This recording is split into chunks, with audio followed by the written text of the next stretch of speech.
Hi guys, we're flipping the script here. No sponsorship, just a single request. It's you who powers our mission. Join us in empowering founders, business leaders and entrepreneurs to build great businesses, increase their income and provide sufficiently for their families to make a difference in this world. A single ask I have of you is to please review and share this podcast. 1 minute of your time could make a difference in a fellow entrepreneur's life, so please review this podcast today. It'll make a world of difference to you, to me and our community. Hey Contractors Chronicles, awesome to be with you today. This is our Thursday podcast on how we grow boring businesses without selling our souls, how we cash flow these businesses, and basically what I'm doing is I'm documenting my journey.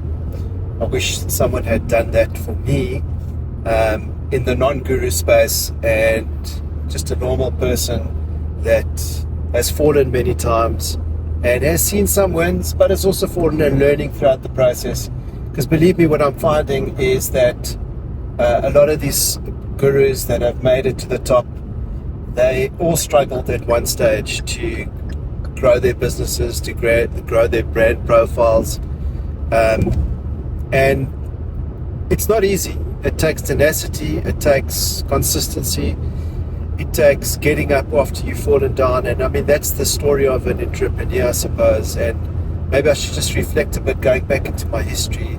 I coached many entrepreneurial businesses for many years. When I arrived back from the UK, I had a business venture there that we had sold shares, and I moved back and I was looking for something to do in South Africa, and I was looking for a business coach to help me through my journey, as I had this coach in the UK, and this coach really helped me reflect and see life and business through new lenses. And really having someone to talk to on a weekly basis gave me encouragement to grow my business, share my pains. And this coach is good. This coach really cared and took my business to another level, and I got so much out of it that when I moved back to South Africa, I was looking for this business coach and I couldn't find one anywhere. And eventually, looking for a coach, I saw the opportunity to start a business coaching business, and that's what I started doing. I started coaching entrepreneurs in South Africa, and the first year was terrible because we just moved back. It was the dot-bomb crisis in South Africa and throughout the world, and the business venture that we had, it was poised to sell out for millions of pounds. It had the technology that lots of VCs were looking for at the time, and unfortunately the dot-bomb crisis hit and it didn't make it. So when I moved back to South Africa, I was looking for a business venture that I could climb into, and I saw the opportunity to get into coaching. When I decided this is what I'm going to do, I'm going to help entrepreneurs. It's right down my alley. I love helping people. I love helping business owners and entrepreneurs, because I know how lonely that journey can be. I give 110%. And I started this journey and everyone said to me, "Demi, you're mad. This is not what you should be doing. You're growing this business in a recession worldwide." And I just stuck my head down, decided to hang around with positive people, invested in myself, and for 6 months I thought I made the biggest mistake of my life. I was trying to coach entrepreneurs. No one knew what business coaching was, and I'm talking about a good 13 to 15 years ago, and people just didn't know what it was about. That's I don't need help. When I go to a networking breakfast, that's what do you do? I said, I'm a coach, a business coach. And that's I don't need help to quit smoking or losing weight or anything like that. But it's interesting. So I said, no, I'm a business coach. I help entrepreneurs grow their businesses. And it just, a penny never dropped. And I was so frustrated that I decided I have to just figure out how to do this. And I remember seeking a coach to help me with my business coaching practice. So why don't I just go that route? And I looked worldwide for one of the best coaches in the world. I found one in Australia who shared the similar values to I did. And you'll see a common theme in my businesses is that I'm a big believer in sharing similar values with your team, with your clients, etc. And I was sitting in this room, and those days it wasn't Zoom, it was Skype, and I saw in the back end of the door, it was a glass door, and my little daughter was trying to get to me, and I was like so scared. There was no money coming in. I just invested into this coaching business. It was a franchise that I bought at the time. I sunk, I think it was that time, close to 400,000 Rand into it. I'd been on training. I'd picked up one client in 6 months. I was starting to give up. I was feeling low. I was feeling so frustrated. I didn't know what to tell my wife. She trusted me. She put all her faith in me. What am I going to tell her? Like, we're squandering our wealth on something that South Africa hasn't proven the concept for yet. And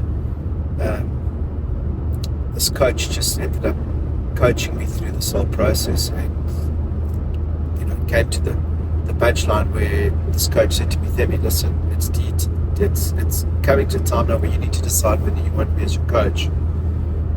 And I said, I do. And dropped the bombshell, and that was another couple of 100,000 Rand which he wanted paid up front. And I walked at it, saw my daughter again in the back of the door trying to get in, and I just said, I can't do this. I can't spend more money chasing this dream. And I was just about to give up. And something inside me internally just said, do it. So when I said to the coach on Skype, I said to him, I need time to process this and talk to my wife. He said, fine, bring your wife on, let's talk about it together. And that was a kind of a hard sell at the time, I thought, but I needed that push, because then I got Ellie in the room and we were talking on Skype together, and he mentioned the price, and Ellie just looked at me and she just couldn't make that decision. And I just looked through this camera lens at my respective coach, and I said, I'll go for it. And I put everything I had, the remaining money that I had, into this business coach. And he was one of the top coaches in the world. I think he still is. And he just dumped his knowledge on me. And in 3 months, I'd signed up incredible amount of clients, just by learning certain systems and concepts and really working on my belief system. And this is what I want to share with you, is that since then, I became one of the top coaches in the world. I travel all over the world to attend conferences. One of my clients won Coach of the Year, Client of the Year, where their business just grew astronomically, and we went to Portugal and I supported him in this whole journey to win his award.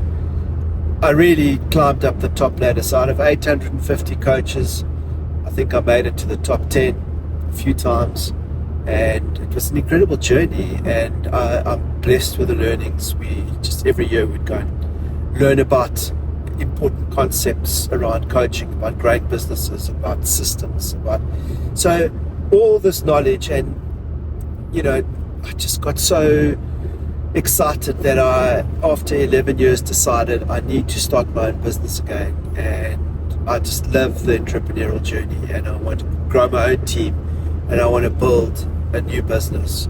I've learned so much, and I decided, without going into a long story, to get into waterproofing as a start, where we imported a specialized product for the building industry, and the rest is history. We are fast becoming one of the most renowned waterproofing, like specialist waterproofing companies in Cape Town.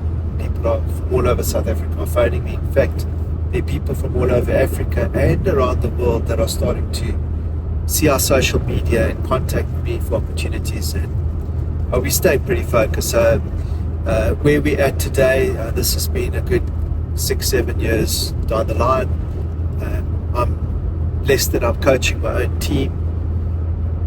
I've got a coach that coaches me, and coaching has been part of my journey. I just so much believe in it, because if you really want to climb a mountain, it's best to have a Sherpa next to you that can guide you through that process and get you there quicker. And I'm a big believer in that. So where we're at today we've well, in fact, yesterday I got my set of accounts, and we've made a good profit for the year, and I'm very pleased with that whole process because I'm starting to build the business the way I want it. It's taken me 6 years. I've tried to eat my cooking, and I'm definitely trying not to throw up because I teach entrepreneurs this, and it's tough. It's really tough. And had I known how tough it was, I seem to have forgotten, because I'd grown 9 businesses before, how difficult it is to grow a business. I'm probably up to go about it a bit differently today. And I mean, in the comments, I'd love to hear any feedback from you on how you've grown your business, the stumbling blocks you've had, where you want to take your business, what do you think's holding you back. All those questions are so relevant, because when you start addressing those questions, a new pathway opens for you as an entrepreneur. New concepts unravel. Your mindset starts changing. And today I've got a business. I'm blessed. I'm not even in Cape Town at the moment where my business is. I'm in East London. I'm seeing one of my team members here in East London. We've got a branch here. Theron, he's got a business, waterproofing business under our waterproof lab business, and we're introducing new concepts with him. So excited to see him grow as well. I'm traveling all over to figure out how we can make this business scale. And we've really figured out some concepts that differentiate ourselves in the marketplace. And I want to share a little story with you, that one of the downs for me was I kept on competing on price. And this has been such an issue that I've decided 10 minutes into this podcast to just give you some context first, but 10 minutes later, tell you how difficult it is. The biggest pushback that I get from my clients and from fellow entrepreneurs that I coach is that they always say, the market's too competitive, price is too high. Guys, there's only one way to differentiate yourself in the marketplace so that you don't compete in price, and that's to look at 2 areas. Number 1 is your product. What are you doing out there that is different in the marketplace, and how are you screaming it out from the rooftops? So we've got a flat roof waterproofing system that's very different. It's not the traditional paint on stuff. We've got a big brand name behind us.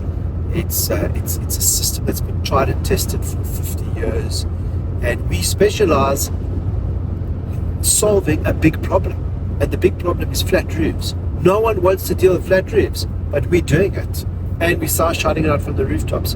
We are specialists in flat roof waterproofing, and we don't run away from that. So that's the one area, and our social media depicts it. So you see on Waterproof Lab Instagram account, on my Twitter feed, Contractors Chronicles, if you type in Kama Sturge, it's my Twitter feed, you'll see I give a lot of concepts there on differentiation and price competition.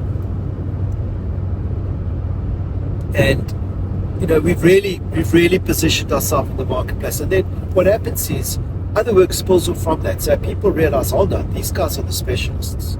They advertise, they market, it's flat roof waterproof. But it doesn't mean to say we won't do other waterproofing systems either. So remember, if there's a big problem to be solved, which the big problem is flat roof waterproofing. I was climbing Table Mountain in Cape Town, looking down at all the flat roofs, and I saw the opportunity. I saw all these flat roofs. I said, why do architects shy away from this? And why don't they have architectural freedom? They always want to build flat roofs because it's economical, etc. But they don't trust waterproofers in that space. They don't trust themselves, architects, professionals who study their concept, their profession for years, how to do installation of built flat roofs, and they steer away from it because they don't have faith in the flat roof waterproofing system because it leaks. So here's a concept. We come in with a big problem solved. We've got a membrane that's 6 by 30 meters, that's 180 square meters, that covers a flat roof. And we can seal it for you, and we can give you the longest warranties in the business. We've got a brand name to back us. We've got 50-year history of proven technology that it works. It's UV friendly. It stretches with the building. There's no torch on. It can take ponding of water. I mean, all these benefits. So we've realized that, okay? So we go into the product and we shout it out from the rooftop. And that's how we can differentiate and charge our prices. We don't want to make minimalistic gross profits in our business because we've seen it. I see other contractors see their asses because they compete on price. They want to keep their people busy. They just take on any jobs, and then they like hand to mouth, pleading famine at the end of the year because they can't give bonuses and they can't feed their people. They can't feed their families. That's shocking. That's shocking. It doesn't have to be that way. But entrepreneurs get into that cycle. They start having the self-fulfilling belief that people want price only. There's a certain segment of the market that don't want price. They just want their problem solved, and they're prepared to pay a premium for it. So that's the one area. The other story that I want to share with you that was a real down for me was there was one competitor in my space that does a similar thing, but they blatantly on Instagram attacked us by saying that we are ripping off clients because we're charging too much and they can come in much cheaper.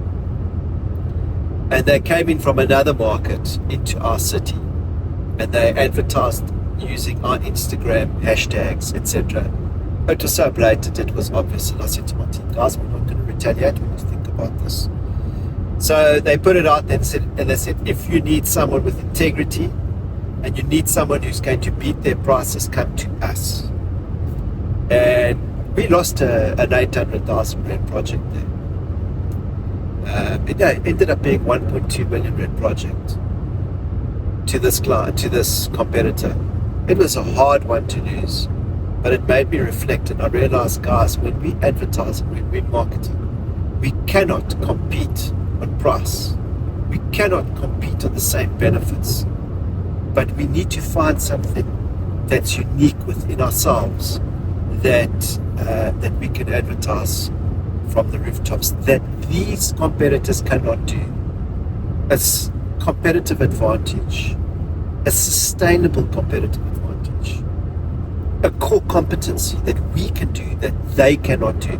And I realized that this business, the competitive business, cannot run a business. They're rookies. They've got little buckies. They've outsourced their team. They can't check their products and their systems properly. They don't have a methodology for signing off a roof. They can do it at cheaper, but they end up having to come back again because of quality issues. They cannot grow a team. They are dependent on 5 people in the team, and the boss is everything, and he's a control freak, and that's what he does. And I hope you're listening to this podcast. He knows who he is. So we decided to compete by defining what we're good at, and we are so good at building a business. We are so good at building relationships. We are so good at quality. We are so good at culture, at teamwork. That's what we're good at. We can scale because our team are built very uniquely. We've got a set of value systems that go back to the previous podcast. They're all there. How we go about building value systems that our team adheres to. We hire to our value systems. We fire to our value systems. Our people love working for us. The people don't love working for this guy. These people are not looking for jobs with us. So we will take them on if we feel they match our value system. We're not shy anymore. We were very guarded, so now we need to protect this competitor because they're not in our space. But they're deliberately prodding us. And now we're building this business where people are starting to phone us. They're looking at our culture. We're having birthday parties at our work, blowing out candles, celebrating our birthdays of our team members, acknowledging our people, knowing that we spend all our time at work. Why wouldn't we celebrate more times at work? We're building a lifestyle at our work, a place where people love to go to. And that is so unique. And if you build that, you're confident. You're confident to go out and speak to a potential client and say, guys, look, and I know they've seen our social media. They can see that our team's happy. They're passionate. They speak good about me, thank God. They speak good about their fellow teammates. They speak amazingly about their products, their systems. They're installing, they're doing whatever they can to make sure the company's clients are having the best experiences ever. And I'm not necessarily there. I am not there today. I am away for a couple of days and my team is running. We've got probably about, I would say, in excess of 9 vehicles on the road. I'm purchasing another one. I purchased another one yesterday. I'm collecting it. I'm having it delivered. We're getting into other businesses, applying the same culture, applying the same philosophies in the contracting space, in the unsexy cash flow business space. That's what we're doing, because we know that we're on a unique recipe here. We know that good people gravitate towards us because they want to be part of our culture. They want to be part of our team. And we love our people. We celebrate our people. And I'm sure if you go to our Instagram post, just go, do yourself a favor, type in Waterproof Lab on Instagram and go and have a look at the kind of culture that we create. Look at our posts, how unique they are. They're different to the norm. They're not the average post. And I've got to thank Charlie. You've done an amazing job. We took this decision to do this together, and you're helping us in that space. And I'm just so grateful for the team. And I want to share this with the rest of the people out there, entrepreneurs out there that are growing businesses. Don't follow the norm. Don't follow textbooks. Seek out other entrepreneurs that are doing things differently. I'm doing something very different. You've got to follow me. I am doing a lot of different things, and I believe in it. And I've got my team fully behind me, and I'm fully behind my team. And I want you to learn from what we're doing. It's truly remarkable that we are growing at the rate that we're growing in a down economy where everybody else is complaining. We have the ability to boost our profits. We've quadrupled our turnover on last year. I've just seen the financials yesterday. Yes, we're not where we want to be. We've just had our financial dashboard. We've got it like 70% there for the CEO. I call it the CEO dashboard, and I'll do another podcast on my CEO dashboard because I've been refining it for years. We'll have a CEO dashboard, and I think once I've got all those metrics around me, we can only get better. I mean, we're learning at such a pace. We've spent so much money learning to make bad mistakes. We've fallen on our faces. We've tried to advertise a certain way that doesn't work. Now we know there's a certain recipe that works for us, and we're all about just getting right people around us, keeping our mindset positive, hanging around positive people, and it's working, guys. Listen, this has been an awesome podcast. I hope that you guys give me a like. I just want to share, my knowledge and my team's experiences with the rest of the contractors out there in the world. Any other business owners, the philosophies are all the same. My 9 businesses that I've grown, they weren't all in contracting. And the experience that I'm drawing from each of those businesses, the chassis of this vehicle still remains the same. The chassis remains the same. So guys, thank you. Please share, please like, please comment. I'd love to hear more from you, and that's what keeps me going. If there's anything else that you want me to talk about and discuss, put it in the comments down below. We'll get back to you.